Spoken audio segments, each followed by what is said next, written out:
교회 근처에 저기 반성역 있는 그쪽에 식당이 하나 있습니다. 근데 제가 제 아내랑 종종 가는 식당인데, 근데 얼마 전부터, 몇 달 전부터 서빙하는 분이 바뀌었어요. 그래서, 근데 제가 참 그때 서빙하는 분을 보면서, 바뀐 그 서빙하는 분을 보면서 진짜 많이 감동을 받았거든요. 왜냐면은 너무 서빙을 잘하는 거예요. 그러니까 고객들, 오신 그 손님들 앞에 말 그대로 정말 납작 엎으면서 정말 서빙을 너무 잘하는 거예요. 그러니까 가서 그 식당에서 식사하시는 분들은 아마 동일하게 다 느끼셨을 것 같은데, 내 돈 주고 내가 돈을 사 먹지만은 대접받았다는 느낌이 들 정도로 정말로 서빙을 잘하더라고요. 그러니까 아내가 그걸 보면서 식당은 저런 사람이 있어야 된다고, 맛도 중요하고 다른 것도 중요하지만 정말로 낮은 자세에서 서빙하는 사람이 있으니까 다음에 또 와야 되겠다는 생각이 절로 들게 되더라고요.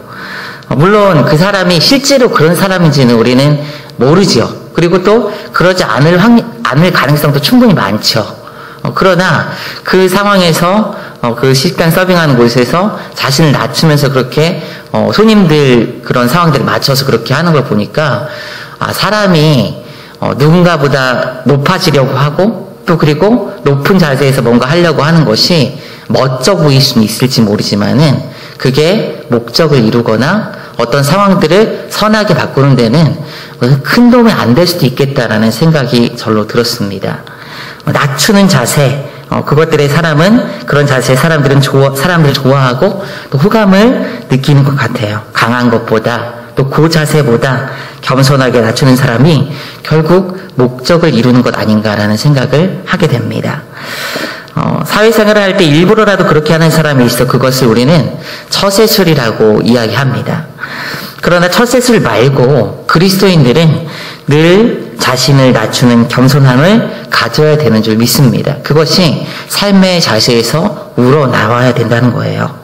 겸손해야 하나님께서 우리에게 원하시는, 우리를 통해서 이루실 일을 이룰 수 있고, 우리 또한 우리의 신앙이 바르고 지금 바르게 가고 있다는 것을 이 겸손함을 통해서 우리 또한 확인할 수 있는 것이기 때문입니다.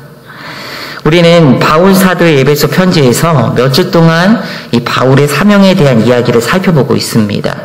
이 사명은 이방인을 유대인과 더불어 새로운 인류인 그리스도인으로 탄생시키는 것인데, 이는 만물을 그리스도 안에서 통일시키는 하나님의 원대한 계획이다라고 바울은 앞서 이야기하죠. 그리스도 예수의 십자가를 통해서 이루시는 이를 통해서 그리스도인들 된 자들은 하나님의 자녀가 되고 상속자가 되고, 그 다음에 약속에 속한 은혜를 얻을 수 있는 놀라운 일이 일어나게 됩니다. 사도 바울은 이 사명을 위해서 특별하게 부르심을 받았습니다. 그리스도 예수께 받은 사명을 감당하기 위해서 바울이 취한 자세, 그 취한 자세가 무엇이냐면 바로 겸손이라는 거예요. 겸손. 우리 오늘 8절 말씀을 같이 한번 읽어보도록 하겠습니다. 8절 말씀 함께 읽습니다. 시작. 모든 성도 중에 지극히 작은 자보다 더 작은 나에게 이 은혜를 주신 것은 측량할 수 없는 그리스도의 풍성함을 이방인에게 전하게 하시고. 아멘. 오늘 본문에서 바울은 특이한 점을 살펴볼 수가 있는데요. 자신을 성도들과 비교를 합니다. 소위 말하는 평신도들과 비교를 한다는 거예요. 예수 믿는 일반 성도들과 비교를 한다는 거예요. 특별하게 그 사도로 부르심 받았음에도 불구하고, 오늘날은 있지도 않은 한시직인 이 사도직으로 불림 받았음에도 불구하고 자신을 지금 일반 성도와 비교를 합니다. 그러면서 뭐라고 이야기하냐면, 모든 성도 중에서 가장 작은 자보다 더 작은 이라고 표현을 하고 있습니다. 앞서 고린도 교회에 바울이 여러 번 편지를 하는데, 그 중에 바울이 자신을 낮추면서 쓰는 표현이 있어요. 그게 무엇이냐면 고린도전서 15장 9절에 나와 있습니다. 우리 이 부분도 한번 읽어보도록 하겠습니다. 함께 읽습니다. 시작. 나는 사도 중에 가장 작은 자라. 나는 하나님의 교회를 박해하였으므로 사도라 칭함을 받기를 감당하지 못할지니라. 아멘. 앞서 이 고린도전서 15장 9절에서는 사도들 중에 가장 작은 자라고 표현하거든요. 사도들. 그 13명의 사도들 중에서 자신이 가장 말지에 있는 가장 작은 자다라고 표현을 해요. 그런데 오늘 말씀에서는요, 이를 사도랑 비교를 하는 것이 아니라 일반 평신도와 비교를 하면서 이 평신도들 중에서 가장 작은 자보다 더 작은 자가 자신이라고 바울은 표현합니다. 가장 보잘것없는 존재이며 따라서 하나님의 말씀을 전하는 사명을 받을 자격이 없는 존재임에도 불구하고 하나님께서 이런 사명을 주셨다는 것을 그는 지금 드러내고 그것에 감격하고 있다는 거예요. 그런데 그 감격이 참으로 놀라운 것은요, 이 바울이 회심할 당시 이 다메섹 도상에서 말을 타고 가면서 내가 이제 그리스도인들을 잡아 죽이겠다고, 그들을 잡아 넣겠다고 그렇게 마음속에 분노와 악에 찬 그 마음으로, 또 바울 입장에서, 그 당시 바울 입장에서는 거룩한 분노겠죠. 하나님의 나라를 지켜야 된다. 이 이단들을, 그리스도 이단들을 몰아내야 된다는 그런 거룩한 분노겠죠. 그 당시 바울의 입장에서는. 그 광기 어린 눈을 가지고 그 다메섹 도상에서 가다가 그리스도 예수를 그때 만나게 되어 사도가 되게 하신 것이죠. 그 후에 그가 변하게 됩니다.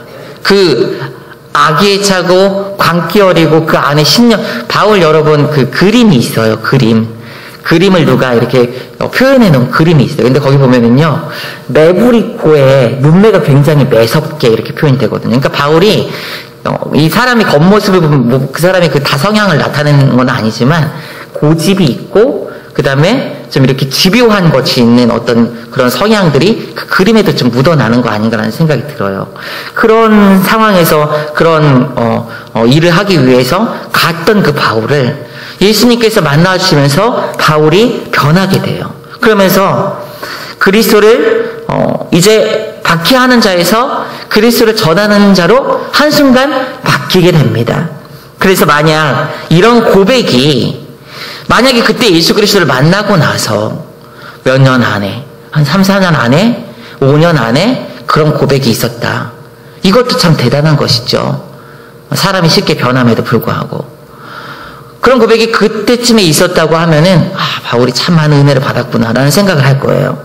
그런데 오늘 본문을 쓸 당시에 바울은 그가 예수 그리스도를 다메섹 도상에서 만난 지 30년이 지난대예요. 30년. 30년. 그는 30년이 지난 지금 이 시점에서도 노년에, 더구나 지금 가택연금 상태에서 예수 그리스도를 전하다가 핍박당하는 그런 상황에서, 갇혀있는 상황에서조차도 원수인 자신을 부르셔서 하나님의 사명을 주신 것에 감사하고, 그것 때문에 지금 연륜과 경륜이 있는 상태에서도 그 겸손함을 지금 잃지 않고 있는 것입니다. 30년이 지난 이때조차도.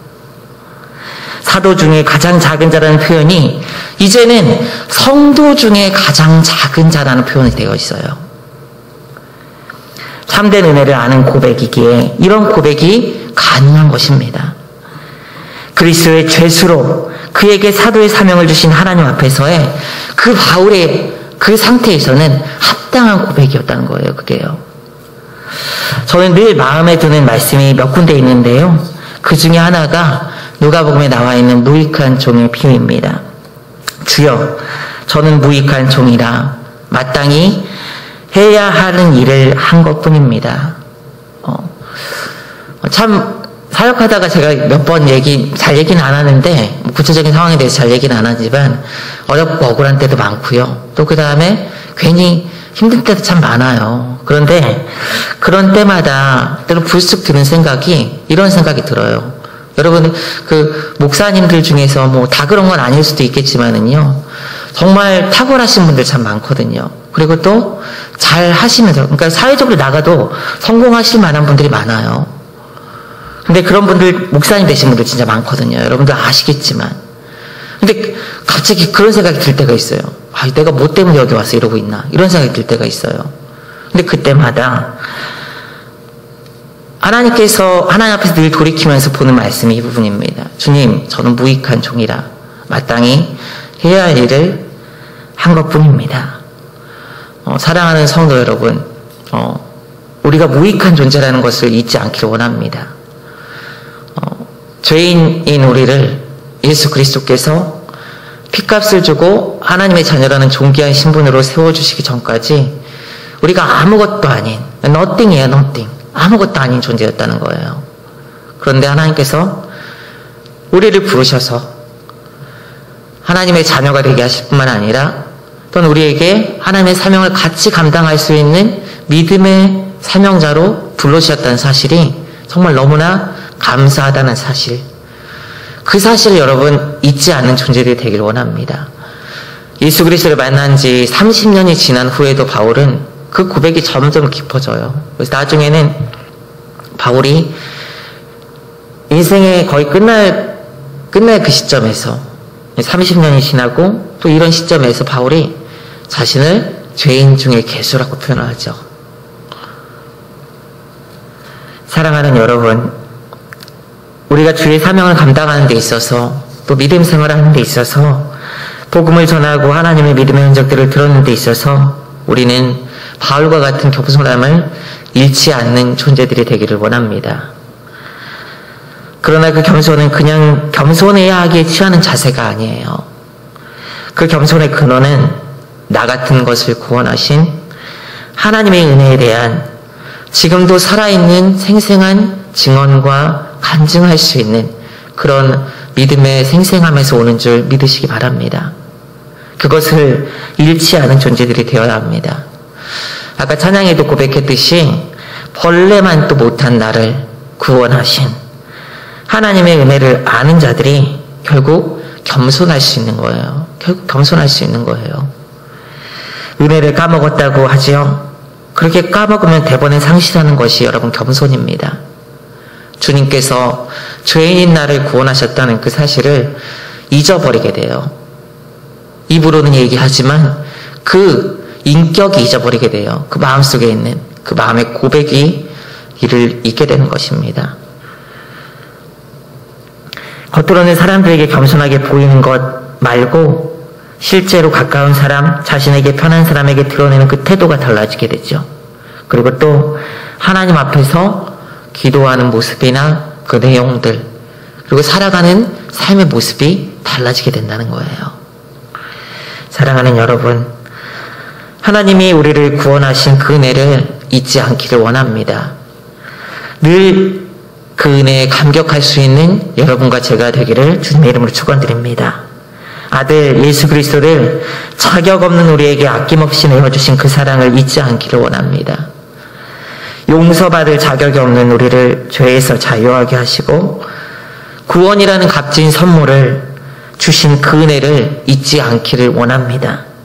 지금도 늘 보호하시고 안위하시며 의의 길로 인도하시고 천국 가는 그날까지 인도해 가시는 하나님의 은혜를 잊지 않는 여러분들 되시기를 주님의 이름으로 축원드립니다. 그것이 주신 사명을 감당하는 가장 중요한 자세이고 그 내용도 될 수 있는 거예요. 그렇다면 바울은 이런 겸손함으로 어떤 사명을 여러분 감당했을까요? 이어서 바울은 이런 겸손함으로 어떤 사명을 감당했는지에 대한 내용을 기술을 합니다. 우리 에베소 3장 8절 말씀 다시 한번 읽어보도록 할게요. 함께 읽습니다. 시작. 모든 성도 중에 지극히 작은 자보다 더 작은 나에게 이 은혜를 주신 것은 측량할 수 없는 그리스도의 풍성함을 이방인에게 전하게 하시고. 아멘. 그가 받은 사명은 무엇이며 그가 감당했던 사명은 이방인들에게 그리스도의 측량할 수 없는 풍성함을 전파하는 것이었습니다. 앞서 바울은 이방인들에게 복음을 전하기 위해서 자신이 불림받았다는 것을 끊임없이 계속 강조를 합니다. 우리도 또한 바울이 이방인에게 복음을 전하여 불림받았다는 것을 다 알고 있어요.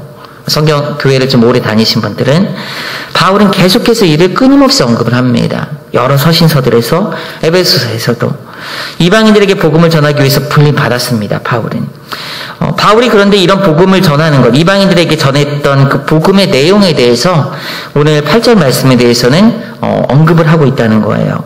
그것이 무엇이냐면 바로 그리스도의 측량할 수 없는 풍성함이라고 바울은 이야기합니다.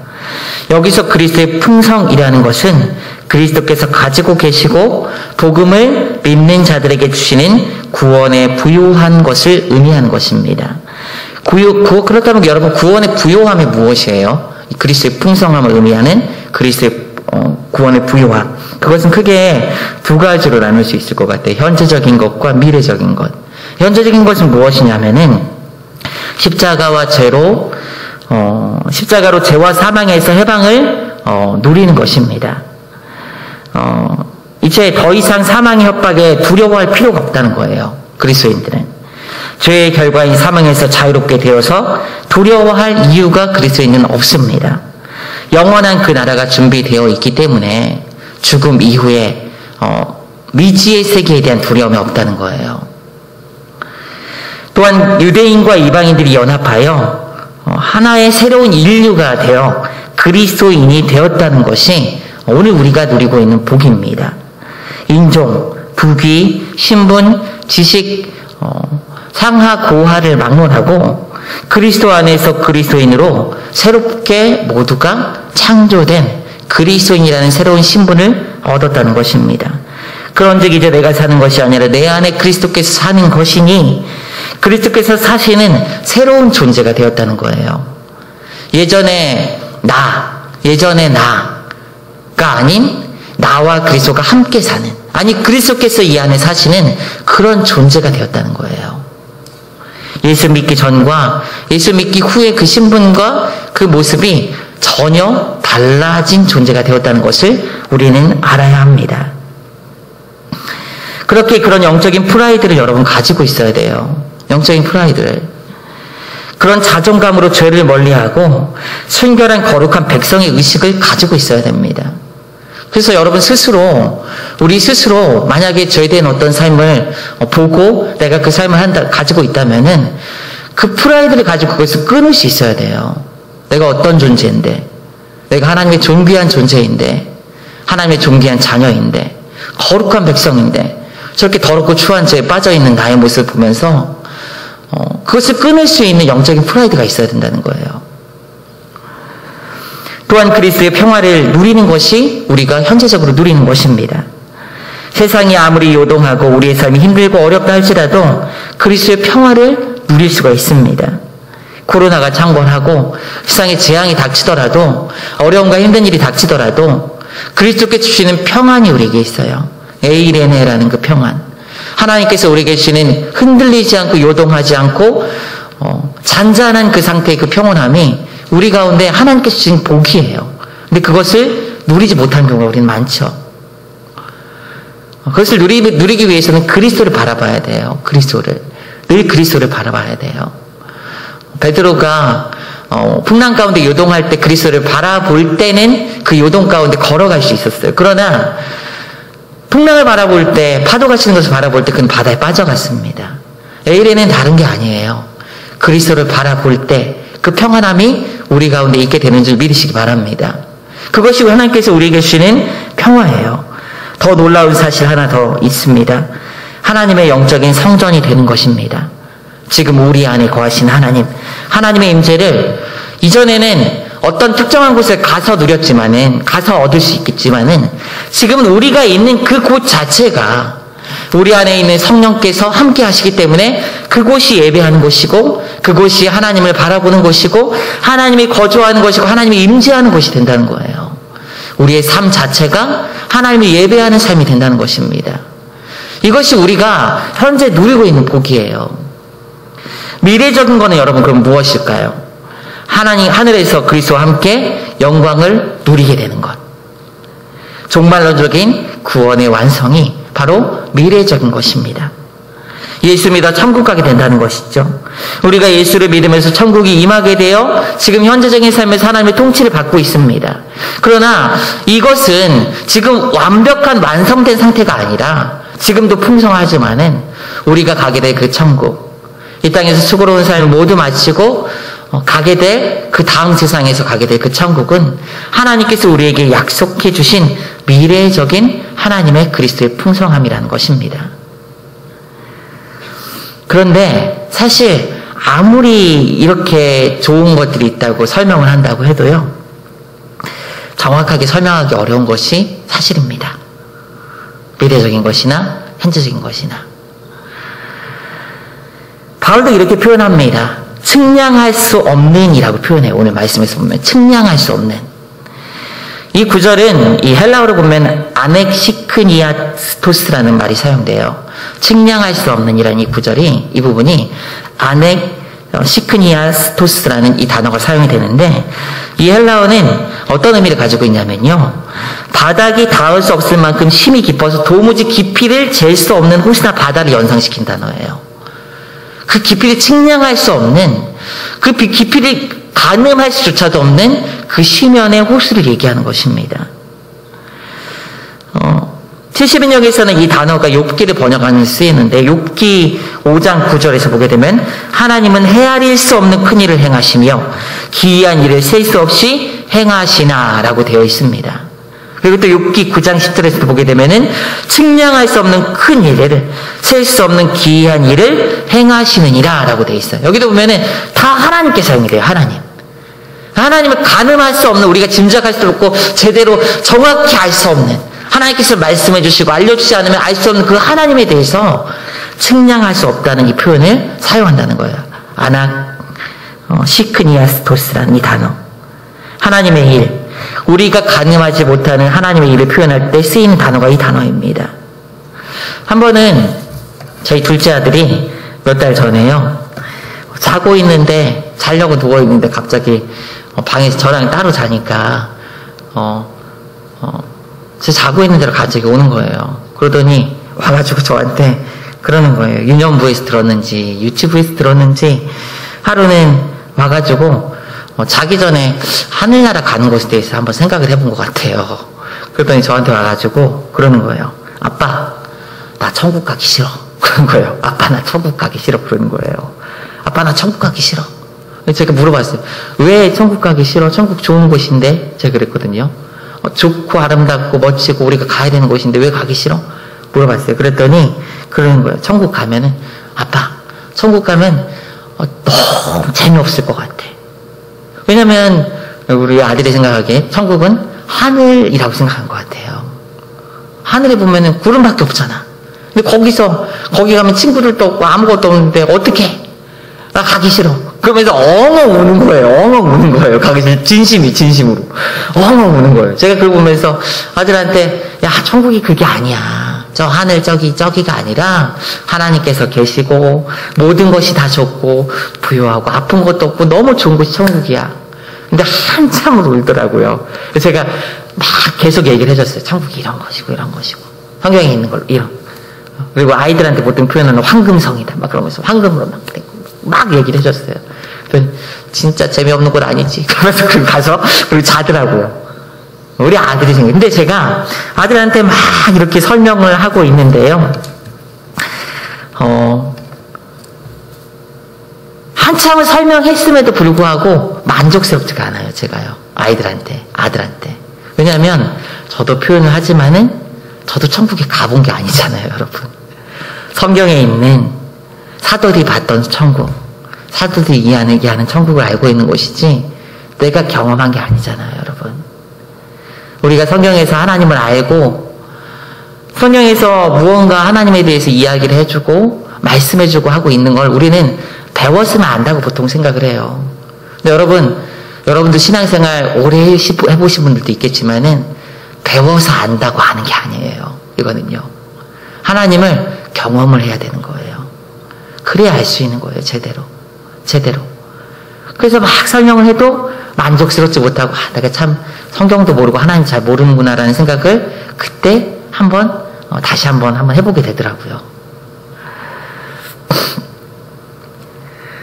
우리는 성경에서 구원받았다는 것, 또 천국에 간다는 것, 하나님과 동행한다는 것, 하나님이 지키신다는 것, 하나님의 자녀가 되었다는 것, 하나님의 상속자가 되었다는 것, 이런 얘기를 끊임없이 많이 듣지만은 사실 표면적으로 들리는 지식 말고 제대로 하나님을 아는 것은 다른 거예요, 여러분. 정말. 우리에게 주신 복음의 부요함은 그래서 측량할 수 없는 것입니다. 끊임없이 우리 인생을 통해서 하나님을 만나고 경험하면서 알아가는 것인 줄 여러분 믿으시기 바랍니다. 하나님을 우리가 다 알지 못하듯이 하나님께서 우리에게 알려주실 수 있는 수준에서 표현해서 아주 초보적인 것을 시작으로 조금씩 하나님을 알아가는 거예요. 우리의 인생을 통해서. 그래서 성경의 복과 은혜, 구원의 부요함은 그냥 배워서 되는 것이 아니라는 생각을 하게 돼요, 여러분. 우리가 어떤 것을 배울 때 지난번에도 한번 말씀드린 것 같은데 머리로 지식으로 알아서 안다고 표현하는 게 있는가 하면은요, 몸으로 습득하는 것이 있습니다. 습득하는 것. 그런데 저는 말씀을 정확히 아는 것이 그냥 지식으로 아는 건 절대 아니라는 생각을 분명히 하게 돼요. 성경에서 하나님을 알고 말씀을 배워서 아는 것은요, 말 그대로 인격적으로 하나님을 경험해 가면서 아는 거예요, 여러분. 인격적으로. 그것이 바른 알미 되고 나의 신앙을 바로 끌어주는 그런 능력이 되는 것입니다. 사랑하는 여러분, 저는 늘 소망합니다. 하나님을 깊이 있게 알게 해달라고. 여러분도 신앙생활에서 힘을 얻고 능력 있게 주신 사명을 감당하고 신앙생활을 재미있게 하기 위해서 알아야 합니다. 측량할 수 없는 그리스도의 풍성함을 배우고 알아갈 수 있는 은혜가 여러분들의 삶에 충만하기를 주님의 이름으로 축원드립니다. 바울도 그래서 에베소 3장 19절에서는 에베소 공동체를 위해서 기도할 때 이렇게 기도합니다. 우리 3장 19절 말씀 한번 소리내서 함께 읽어보겠습니다. 시작. 그 너비와 길이와 높이와 깊이가 어떠함을 깨달아 하나님의 모든 충만하신 것으로 너희에게 충만하게 하시기를 구하노라. 아멘. 우리 3장 11절까지인가 그 이후에 보게 되면은요, 이제 본격적으로 바울이 에베소 공동체를 위해서 기도하는 부분이 시작이 돼요. 교회 공동체를 위해서. 기도하기 전에 사명에 대한 부분을 서둘러 언급을 했다고 했죠, 지난번에. 그 다음에 이제 기도하는 부분에서 보게 되면은요, 그 너비와 길이와 높이와 깊이가 어떠함을 깨달아. 에베소 교회 공동체에 대해서 바울이 그리스도의 그 풍성함에 대해서 이렇게 너비와 깊이와 높이와 길이가 어떠함을 깨달아. 모든 것을 다 깨달아. 그 풍성함을 이렇게 깨달아 알기를 원한다고 바울은 기도하고 있습니다. 저는 우리 모두의 기도 제목이 이 기도 제목이 되기를 주님의 이름으로 축원드립니다. 우리의 삶의 방향이 되기를 원하고 우리의 목적과 초점이 되기를 원합니다. 그래서 더 풍성함을 알아 하나님 앞에 힘있게 살아가게 되시기를 주님의 이름으로 축원드립니다.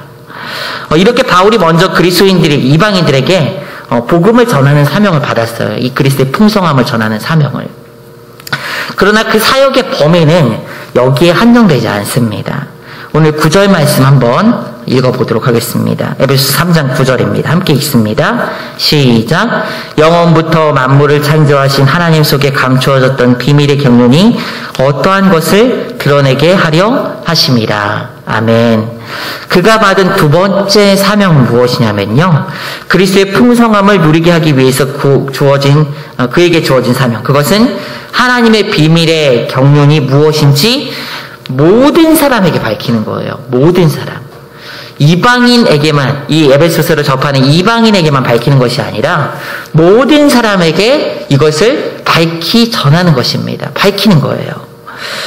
여기서 경륜이라는 단어가 사용이 되는데 저번에 에베소서 2장에서 언급한 이 경륜과는 다른 것입니다. 바울이 경륜이라는 말을 자주 사용해요. 그리고 사실 이제 헬라어도 비슷해요. 오이코노미아라는 단어가 비슷합니다.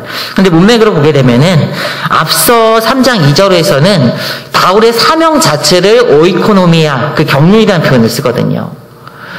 그리스도의 경륜이라는 표현을 쓰거든요. 그런데 오늘 3장 9절 말씀에서는 비밀의 경륜이라고 해가지고 이 경륜은 문맥상으로 보게 되면은 같은 단어가 쓰이지만은 하나님의 목적을 위해서 행하시는 하나님의 행동, 하나님의 계획이나 목적 자체를 의미하는 그 단어예요.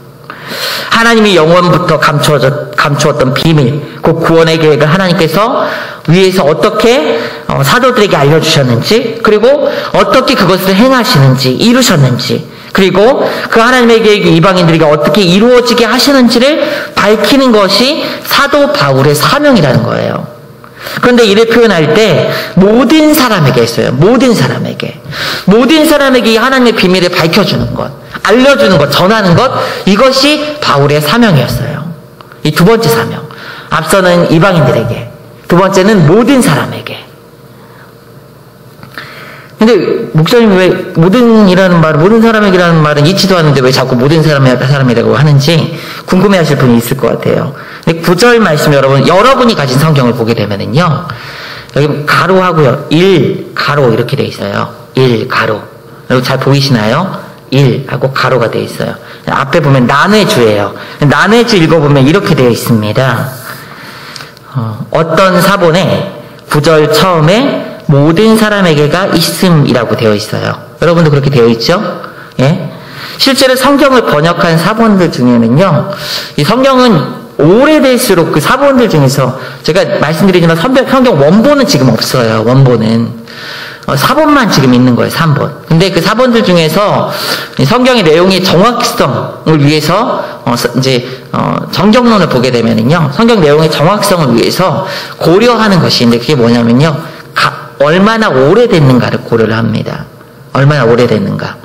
근데 그 중에 마소라 사본이라는 굉장히 오래된, 가장 오래된 사본이 있습니다. 근데 그 사본에는 없어요. 이게. 모든 사람에게. 그리고 이를 번역한 알렉산드리아 사본이 있는데 여기에도 없어요. 이 두 개가 유력한 사본들이거든요. 그런데 이 두 사본을 제외한 다른 거의 모든 사본에서 모든 사람에게라는 것이 번역이 다 돼 있어요. 여러분들 잘 아는 영어 성경 NIV에서도요, 이 구절을 번역할 때 이렇게 앞부분에 되어 있습니다. To make plain to everyone이라고 되어 있어요. To make plain to everyone. 모든 사람에게 명확하게 하기 위해라고 되어 있어요. 번역이 되어 있어요. 그래서 그 두 사본에 없다 할지라도 이 부분이 나중에 첨가된 부분이라기보다는 원래 있었던 부분이라고 보는 것이 유력할 것 같아요, 저는요. 모든 사람에게. 사도 바울은 분명히 1차적으로는 이방인들에게 그리스도의 비밀을 전하기 위해 불림받았습니다. 그러나 그의 사역의 범위는 여기에 멈추지 않고 모든 사람에게로 지금 확장되어지고 있어요. 실제로 몸으로는 이방인들에게 가서 복음을 전했지만 그의 복음에 대한 강력한 확신과 그 내용은 어디서부터 나왔냐면은 바로 바울이 하나님으로부터 받았던 그 계시에서부터 나왔고, 이 계시에 대한 강력한 확신에 따라서 그는 사역을 했어요. 이방에 나가서 1차, 2차 전도, 3차 전도여행을 갑니다. 전도여행을 하고 나서 예루살렘 교회에 소요가 일어나요. 어떤 소요가 일어나면 이방인들이 예수를 믿기 시작하니까 그들이 깜짝 놀라게 된 거예요. 아니, 구약시대에는 앞서 보면은 믿음의 사람인, 믿음의 민족인 우리만 구원 얻는다고 알고 있는데 이방인들이 예수를 믿으니까 깜짝 놀라게 된 거예요. 그래서 뭐지? 라는 생각을 하게 됐어요. 우리는 지금 예수 믿음으로 말미암아 구원 얻는다는 이 복음의 진리가 우리는 명확해요. 근데 이 당시 사람들은요, 특별히 유대인들은 예수도 믿어야 하는데, 그런데 율법도 있으니까 거룩하게 하는 우리 율법도 지켜야지 구원 얻을 수 있을 것 같은데, 이런 인식들을 가지고 있었던 거예요. 근데 바울이 나가서 복음을 전했을 때 이방인들이 그리스도께 돌아가는 것을 보고 전하고 거기에 대해서 예루살렘에서 깜짝 놀라면서 복음의 내용이 더 굳건하고 확실해졌어요. 교회 안에. 그래서 이방인들에게 율법을 강요하지 않는다는 그런 법이 세워지게 되고 원칙이 세워지게 되고, 그리고 복음에 대한 어떤 믿음으로 구원 얻는다는 이 내용이, 이 신칭의 내용이 더욱더 확고하게 세워져서 전파되게 됩니다. 바울은 실제로 지금도 우리에게까지 그 선교의 범위를 확장하고 있다는 생각을 합니다. 수많은 서신서들을 통해서 하나님의 말씀을 글로 남겨 1차 저자는 물론 하나님이시지만 하나님께서 그의 사역을 통해서 지금까지도 우리에게 그 복음을 전하고 있기에 그의 모든 사람에게 복음을 전하는 사명을 지금도 하나님께서 이루어 가시고 계시는 거예요. 로마서 1장 14절에서는 바울의 마음을 표현합니다. 헬라인이나 야만인이나 지혜 있는 자나 어리석은 자에게 다 내가 빚진 자라. 여기는 헬라인, 야만인, 지혜 있는 자, 어리석은 자 이렇게 표현을 했지만 사실 이 말은요, 모든 사람에게 내가 다 빚진 자라는 거예요. 모든 사람에게. 그의 이런 고백을 고백은 복음을 언제 어디서나 전하려고 했던 그의 복음에 대한 열정과 그 범위를 보여주는 듯합니다. 말씀을 준비하면서 우리는 누구에게 복음을 전하려 하는가 한번 생각을 해보게 돼요.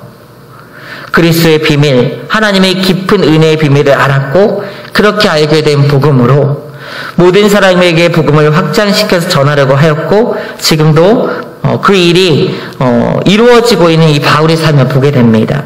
우리는 그리스도의 복음을 전하려고 하는데 혹시 내가 마음에 드는 사람 혹은 내가 사랑하는 사람, 나의 가족 등등의 주변에 있는 어떤 범위 안에 내 마음에 드는 어떤 범위 안에 있는 그 사람들에게만 복음을 전해야 되겠다라는 어떤 생각을 가지고 있지는 않은지 한번 생각을 해보게 돼요.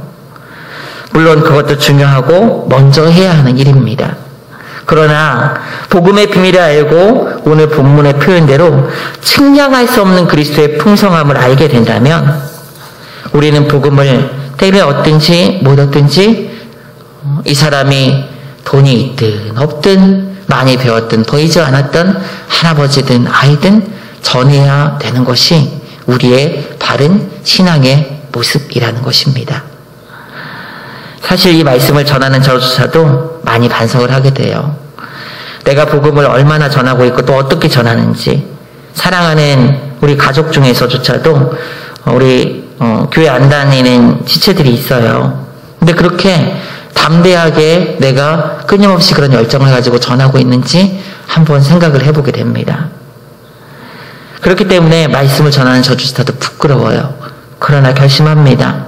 반드시 전하고 또 전하고 전해서 우리 사랑하는 가족들도 예수 믿게 하나님께서 은혜 베푸기를 원한다는 마음으로 해야 되겠구나라는 생각을 다시 한번 결심하게 됩니다.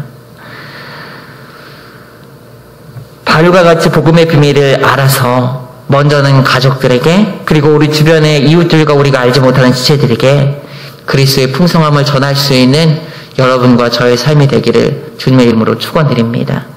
말씀을 정리합니다. 그리스도인으로 우리는 모두 그리스도의 은혜에 늘 민감하고 또 충만해야 합니다. 그래야 구원받은 자로서의 그 자세, 겸손함을 잃지 않게 돼요. 겸손은 하나님의 나라의 일을 해가는 데 있어서 하나님의 뜻을 이루시는 데 있어서 하나님의 영광을 드러내게 하시는 데 있어서 꼭 필요한 자세이기도 하고 그 자체가 내용이기도 한 거예요. 겸손하지 않으면 그 지체가 나의 믿음, 나의 처음의 고백이 변질된 것임을 알고 그 자체가 나의 처음의 믿음, 그 자세가 변질된 것임을 알고 늘 은혜에 민감하여 겸손하시기를 원합니다. 이 겸손함으로 주님의 사역을 감당할 때 그리스도의 복음의 내용을 명확하게 드러낼 수 있게 되는 줄 믿으시기 바랍니다. 우리에게 주신 말씀을 통해 그리스도의 복음을 전할 수 있는 삶이 되기를 원합니다. 그래서 하나님의 사명, 나의 능력이 아닌 믿음으로 이 사명을 감당하여 나의 전부에 미련한 것으로 하나님께서 영혼을 구원하시는 일에 쓰임받는 귀한 인생이 되시기를 주님의 이름으로 축원드립니다. 우리 다 같이 오늘 주신 말씀을 기억하면서 하나님 앞에 기도하기를 원합니다.